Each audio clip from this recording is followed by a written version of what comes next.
Welcome to the Insomnia Project. Sit back, relax, and listen as we have a conversation about the mundane. One thing that we can promise is that our conversation will be less than fascinating, so you can feel free to just drift off. Thank you for joining us. We hope you will listen and sleep. I'm your host, Marco Timpano, and joining me tonight on the Insomnia Project is a dear friend, Melanie Tapson. Melanie, welcome to the Insomnia Project. Thanks for having me, Marco. Melanie, we've known each other for years now, probably over a decade. Mm-hmm. And I met you because I saw you perform on stage, and you're quite a singer. Let me ask you, what road took you to song? That's a really good question, Marco. You know, when I was a kid, I grew up with a dad who loved the Beatles. And I actually once got grounded because my dad caught me listening to an ABBA record. Oh, I see. So he was very particular with the type of music that he wanted his kids to listen to. Yeah, and I had found this album cover, and it looked so exciting, and it was glossy and sparkly, and I put it on while he was at work, and he came home, and I put the record away, but I'd left the record on the turntable. Oh, mistake. So I got grounded. Oh, you got grounded for listening to full stop. My goodness. So I grew up with a Beatles influence, and I really liked singing harmonies. Oh. And that just made it something that I wanted to do more of. I enjoyed singing with other people. And singing brought you to voice and speech pathology and all areas of the mouth and throat. That's interesting. Before we go there, I want to say that when Melanie sat down today, I said, I have a special treat, but do not touch the grapes in front of you because I want you to try the grapes as we do the podcast. So our listeners who may have heard other podcasts will know that oftentimes Nidhi and I will try things on the podcast. So I made her try different types of mint and whatnot. But I found these grapes recently through a friend that I work with. She let me try them. I'm like, I need to find these grapes. So I want you to take a grape, as many as you like, and pop it in your mouth and tell me what you taste on the initial taste. So Melanie is now eating a grape, which is always interesting to listen to. It definitely has a flavor apart from grape, like maybe pine trees. No, take another one. Oh boy. It's the initial first few bites. Okay. And it should remind you of childhood if the grape is doing its job. Maybe soapy. Okay. We're getting there. It's kind of like those gums that were soapy. Yeah, we're getting there. So they're called cotton candy grapes. Amazing. So now that I've just had that, try it. And do you taste it? They're very sweet grapes. They really are. That taste like cotton candy. The first few bites. Really good. It is a confusing flavor with grape. If I would have told you cotton candy off the top, you would have got it. Because that's what I knew. But I wanted to see what you said. And yeah, it does have a sweet, sort of interesting flavor. It's very sweet. It's very sweet. And then has this something not congruent with grapes. Right. But that's really cool. Yeah, so they're cotton candy grapes, and they're an ingenious breeding and farming sort of technique that yielded a very sweet grape that tastes, the first few bites anyways, taste like cotton candy, and so that's where they get their name. They're not genetically modified, they've just been bred, or maybe they are genetically modified because they're bred to be sweet, but they're organic, and there you go. So throughout the podcast today, you're going to hear us chewing on some cotton candy grapes. They're really good. Yeah. Super sweet. And then they turn to a grapey flavor. Yes. As you go forward, right? My friend said I should freeze them and then I've never had frozen grapes. Have you had frozen fruit When before? you first set them down and said don't touch them yet, I thought for sure they were frozen grapes. Yeah, I thought you were going to mess with me. No. So those are the cotton candy grapes. Frozen grapes are great to keep your wine cold. Oh, I never thought of that. If you think about it, I mean, it's more grape on grape action. Sure. And that way it doesn't water down your drink. But do they bump on your lips as you drink the wine? I mean, so do ice cubes when you drink guess. the Coke, I guess. Yeah, I guess you're right. Where do we taste the flavor on our tongue? There's actually 5 regions of taste in your tongue. Oh, And each one of them is responsible for a different flavor. So you'll have one spot that's sweet or sour or bitter. And funny story, actually, Sure. if you have some sort of trauma to your mouth, Right. like you've had your tonsils out maybe, or really invasive dental work, you can kill all your taste buds at once. no. You can. It happened to me once. But they'll come back? Yeah, they do eventually come back, but they take a long time to come back. And they don't always come back all at the same time. Really? So when it happened to me, I got bitter first. And I remember bitter specifically because I tried eating ice cream. And ice cream that isn't sweet is really quite disgusting. Really? It's just cold and kind of goopy feeling and bitter. Well, now they're doing all kinds of things with ice cream. Well, gelato in particular, where they'll use non-traditional flavors. So like olive oil ice cream or Parmesan ice cream. Amanda and I had rosemary and raspberry ice cream, rosemary raspberry, or gelato, I should say, when we were in Italy. And then we had a cheese flavor. I can't remember. Oh, I'll have to ask Amanda, but it was like an interesting sort of cheese flavored ice My cream. mom made lavender ice cream. Oh, yum. And she worked at this herb farm, and they made everything from plants and flowers that Sure. grew on the herb farm. And she would make these floral ice creams to go with cakes that were Okay. all made from flowers. Wow. And then on top, they would use edible flowers like nasturtiums, Right. put them on top, and put a beautiful glaze. And you would eat this flour cake with flour ice cream, but often with other herbs like rosemary or lavender, something unexpected. It's funny you should mention eating flowers because today we had a pasta and we have fresh basil growing outside. And we have 2 kinds of basil, the traditional Genovese or Italian basil, and then a small leaf, I believe it's called Greek basil. And one thing that my family always did, or my mom always did, is if the basil starts to flower, she'll deadhead it so the flowers won't bloom because supposedly it makes the basil bitter. Really? And so some of the small leaf basil was flowering, and I was putting some fresh basil on the pasta, and Amanda's like, here, put the flowers on too. And I'm like, really? And she's like, yeah, you'd pay extra in a restaurant to have the basil flower on there, and they call it something fancy. And I'm like, you're right. And so we put both the basil and some of the basil flower onto our pasta, and it was very pretty and tasted quite nice. Does the flower taste different from the leaves? It doesn't really have a taste that I noticed. And they were very small flowers too. The basil flowers tend to be small, and because these Little were guys. small leaf, it was more decorative, let's say, Fair. than flavorful. Although I do love rose water. Really? Yeah, it's a really odd thing. I love lavender. I love everything about lavender. The smell, the look, the color, and in particular the taste. And so oftentimes I'm accused of being an old British woman because I love these sort of flavors and scents. That's But fair.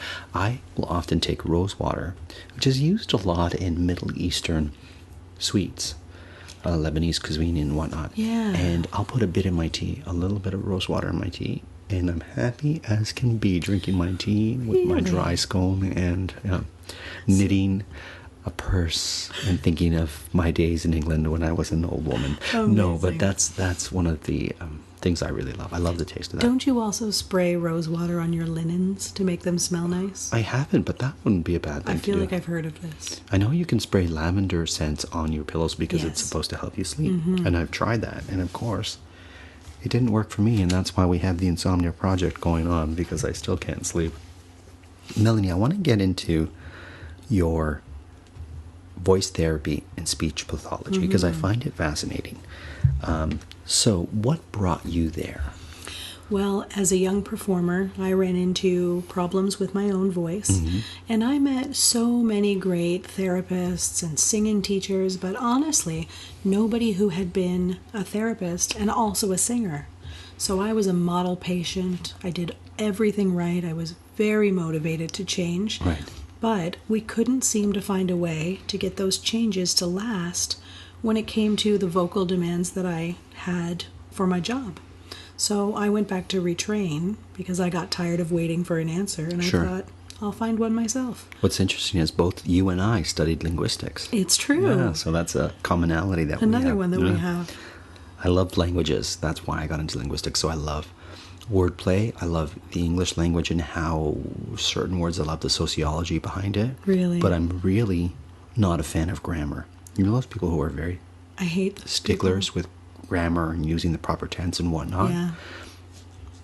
As someone who studied linguistics, I always love language for its ability to communicate and its ability to change and to have words disappear or come out of fashion or have meaning in words that aren't traditionally meant for what the word stands for. So, for example, you and I could have code words that other people couldn't understand that would be in English. I So, love for those. example, if it was like catching the bus and we said, we use the term like milking the cow.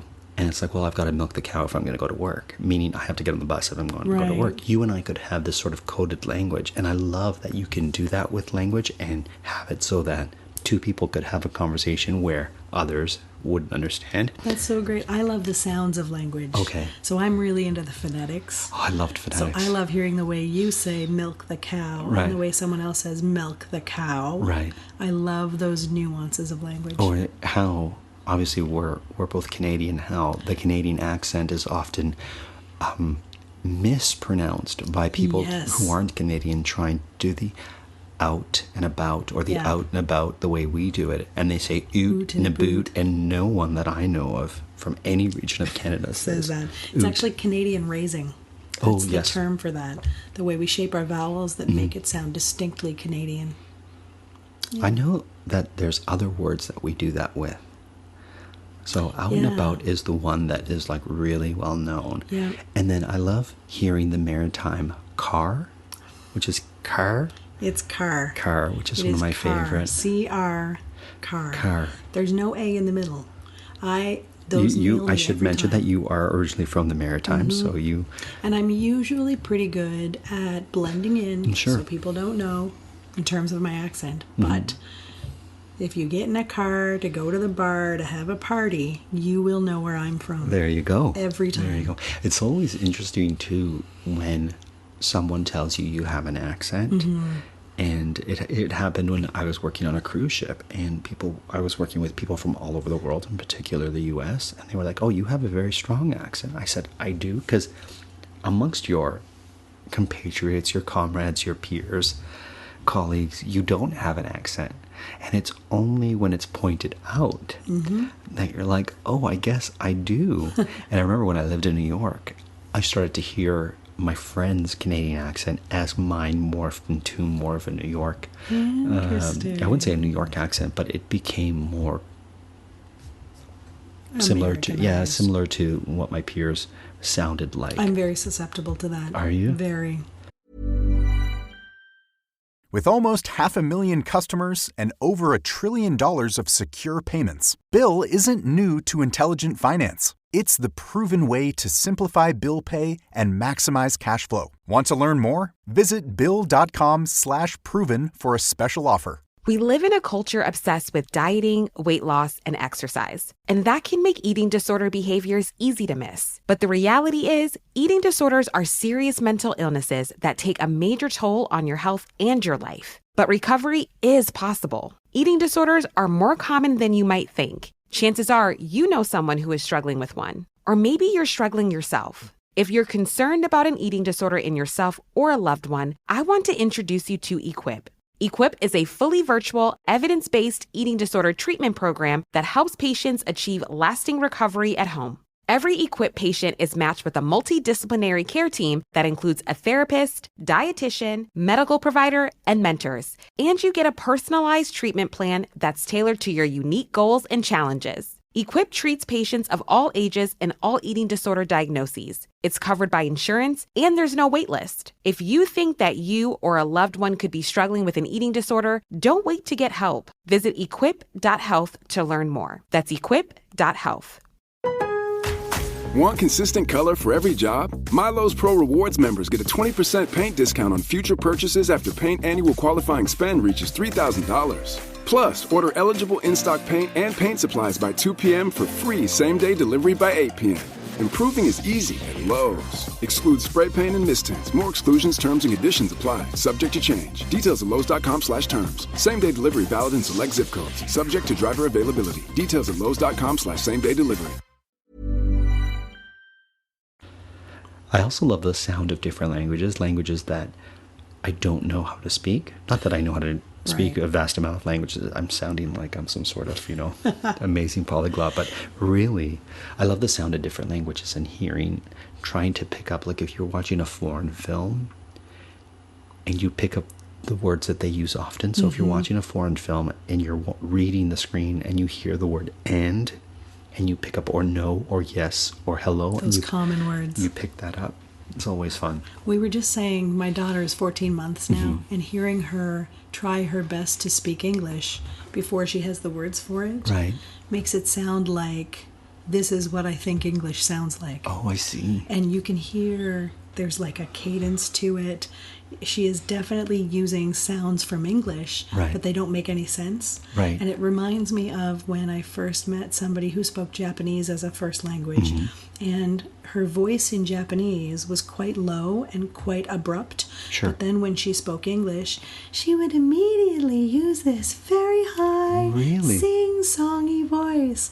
Because to her, that's what English sounds like. It's so interesting because I often wonder and I'll ask Amanda, I'll say, do I sound different when I speak Italian or Spanish?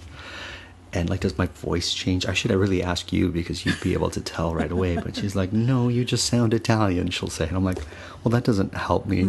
But I'm often curious if I sound different when I'm speaking one of the other languages I speak. I wouldn't be surprised. One of the sort of measurements that I found that really sort of suggested when I was fluent in another language is when I dreamed in that language. I heard this. I grew up as a child speaking Italian, and then being raised in Canada, we spoke English once my sister was born and I was going to school. But I always spoke it a bit. Then I studied in university, and then I won a scholarship to study in Italy. And it was when I was in Italy, one night a friend called me from Canada early in the morning, and I picked up the phone and I just started speaking in Italian because I was still half asleep. And my friend was like, "You're speaking in Italian, Marco. I don't understand what you're saying." But because I hadn't woken up yet, I was just deferring to the language. And then I realized when I was dreaming in Italian, I was like, I must be fluent in that language now. I use that analogy a lot, actually. So I work with singing voice rehab, but I also work with transgender voice therapy. Oh, this is fascinating. And this is an interesting link. So before we go, let's explain exactly what that is for our listeners who may not be aware of what that is before you. So if you're still awake and you're still with us, a singing voice therapist is somebody who works specifically on fine-tuning the issues you might be having with your singing voice. So it might be a problem that no one else in the world notices except you, the singer, in a certain song, on a certain vowel, when you try to audition for something and now it's not the best it's been. So that's what I love doing as a singer myself. But I also work with a transgender voice, where I might help somebody who is transitioning find a voice that's more congruent and authentic with how they see themselves, with their self-identity. Fascinating. It's really neat. So one thing I often talk about is that if you are now talking to yourself in your new voice, in your authentic voice, you're there. Because a lot of times people will have a great voice that's come out of their mouth, they've done good work, and it's starting to sound very authentic. Especially for a trans woman. Maybe she's sounding very feminine, but she's still talking to herself in her head in that old voice. I see. And you don't always check that at the door. Wow. Yeah. That's fascinating. That brings me to your website, which is melanietapson.com. For anyone who wants therapy for their singing voice or singing rehab, or, as you just mentioned, transgender voice. You also do swallowing rehab. I do. Now, one of the things that I mentioned to you before we started taping the podcast is that you bring a unique perspective to anyone who is doing singing voice rehab being a singer yourself. That's right. I think that's very different. So tell me about that. I'm a singer, let's say I'm not, but let's say I'm a singer and I have an issue with my voice. What would that entail when they come to see you? Or what are some commonalities? Let's start with what are some commonalities that singers have that you would work on? So oftentimes it will be something as subtle as, my range seems to be a little smaller than it was the last time I did this show, or the last time I sang that song. It used to be easier, now it's harder. My range has changed a little, or I used to have a really easy time crossing over those breaks that we hear in your voice, Okay. and now they're giving me a hard time. Right. Those are very common problems, or maybe hoarseness that doesn't go away. These are common problems, or coarseness that doesn't go away. Yeah. What would be a cause, let's say, of coarseness that doesn't go away? Well, if somebody is hoarse, it could be because they used their voice too much the last few days, or they pushed a little too hard. Could be a viral infection, something that's going around, or it could be something that we want to investigate, maybe just to make sure the health of the vocal cords are really good. Oh, wow. And what do vocal cords look like? They actually look like the whites of your thumbnails. Oh. They're about that size. Really? Yeah, and they're white, and they make a little V shape, and they're in your neck right behind your Adam's apple. Oh, I like to think of them as being attached right behind the Adam's apple. Wow. Now, what about someone who just wants to deal with a voice issue? Well, what's great about voice therapy? It doesn't have to wait until you're injured or you're hurt or damaged. Right. You can do some great work. Somebody like yourself who speaks for a living, whether it's doing your podcast or working anywhere that you do work, your voice is really important to you. Right. And in order to keep it in its best shape, we can do some great work together to make sure you don't end up getting injured. Could you do this through Skype, or does it have to be in person? So, for Great example, we question. have listeners who are all over the world, actually. I want to say hi to our listeners in Topeka, Kansas. We seem to have a lot of friends out there, as well as in Red Deer, Alberta. Topeka, Kansas. Nanaimo, BC. We have listeners all United Emirates. All over Switzerland, we have some listeners. Wow. So let's say our Swiss listener has trouble yodeling. Yes. I know that sounds very stereotypical, but let's just say by the way, for the record, I love yodeling and I love to yodel. I don't know if you know this about me. Yeah. Well, I would imagine for a Swiss who could not yodel, it would be a lot like somebody who was a Spanish speaker who couldn't roll their R's. There you go. It might actually be. I don't know. It might be that devastating. And let's say they want to get in touch with you, and I know that you're one of the, if not the top voice therapist for, in particular, singers. Marco, thank you. No problem. MelanieTapson.com. Look on our website and on this episode, and I'll make sure that I spell out your name properly. What if they want to get in touch with you? Can they? They absolutely can. And I actually have a setup where we can do sessions together over your computer. It's ideal if I can meet you in person so I can feel around the muscles, so I can really see and hear what's happening.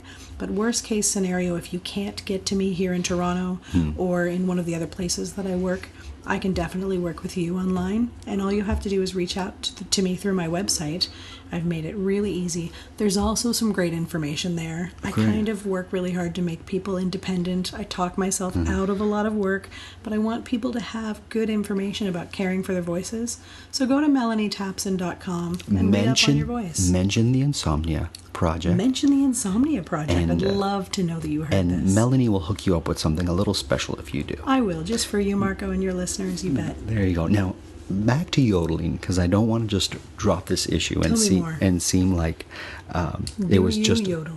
I do yodel, and I love yodeling, and so I'm not making fun of people or the Swiss who are some of the best yodelers in the world.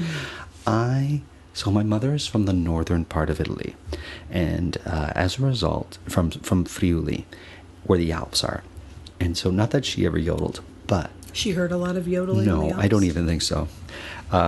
But anytime, let's say on the Lawrence Welk show, there was someone dressed in a traditional, let's say, Austrian or Swiss or, traditional Alpine outfit, my entire mother's side of the family would gravitate to the TV because a lot of that sort of Tyrolean look is akin to what they had in their part of Italy. And so oftentimes you would have people who would yodel or do those kind of songs. And so it was a big event. We all loved to watch it. And so I grew up with an appreciation for yodeling. And my dad used to take me as a child mushroom picking, because my dad and my uncle really knew the mushrooms you could or could not eat. So that must be important to know. Without a doubt, if you're going to eat wild mushrooms, you need to know. And I don't advise anyone picking mushrooms and eating them unless you're with a qualified or someone who really knows mushrooms. I'm sure there's a term for that. Mushroomologist or something. And there you go. Well, I could use one because there's mushrooms in my front yard, and I'd like to know if they're edible. Well, do not eat them until you find that out. But sound advice. We would go into forests, and I, as a child, would start yodeling, right? And the sound of a yodel in a forest is just absolutely fantastic. My dad would just like turn and look at his son yodeling, Amazing. 6-7-year-old son yodeling in the forest. And I just loved it because I have a loud, booming voice. Traditionally, like if you meet me, it's a pretty loud voice. While young Marco, who was like thunderous with his yodels in the forest. Wow. And I would advise, if you're ever in a not so great mood, just yodel. It'll immediately put you in a better mood. Really? Yeah. I think I would be terrible at yodeling. And the reason is... I disagree. Yodeling, I'll tell you why. Tell me. From a technique perspective. Okay.